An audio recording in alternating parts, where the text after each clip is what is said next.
This channel does not promote any violent, harmful, or illegal activities. All content provided by this channel is meant for an educational purpose only. Top quality और consistent performance के लिए सिर्फ silver pump नाम याद रखना।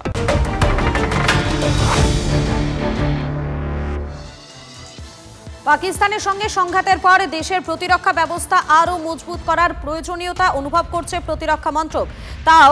তাই এবারে সেনার হাত শক্ত করেই আসছে গন্ডিব ক্ষেপণাস্ত্র।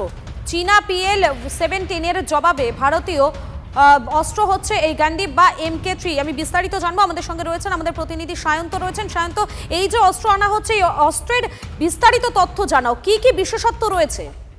দেখো, এই গান্ডিব মিসাইল বা ক্ষেপণাস্ত্রটি হচ্ছে দীর্ঘতর রেঞ্জের একটি এয়ার টু এয়ার মিসাইল।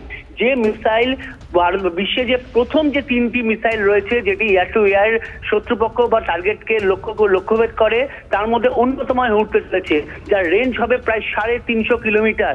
বর্তমানে চীনের কাছে যে মিসাইল রয়েছে PL-17, তার রেঞ্জ হচ্ছে 300, অর্থাৎ 300 কিলোমিটার থেকেও বেশি, 350 কিলোমিটার কিন্তু এই গান্ডিব মিসাইল হতে চলেছে, যার ফাইনাল ট্রায়াল অথবা যেটা এক্সপ্লোজিভ ট্রায়াল বলে সেটা হতে চলেছে। এবং যেটা ভারতীয় সেনা সূত্রে খবর, আগে ট্রায়ালগুলো হয়েছে সেগুলো সব সাকসেসফুলি সেগুলো সে পার করেছে, এবং এটাও সাকসেসফুলি পার করলেই ভারতীয় সেনার হাতে কিন্তু এই গান্ডিব মিসাইল চলে আসতে চলেছে।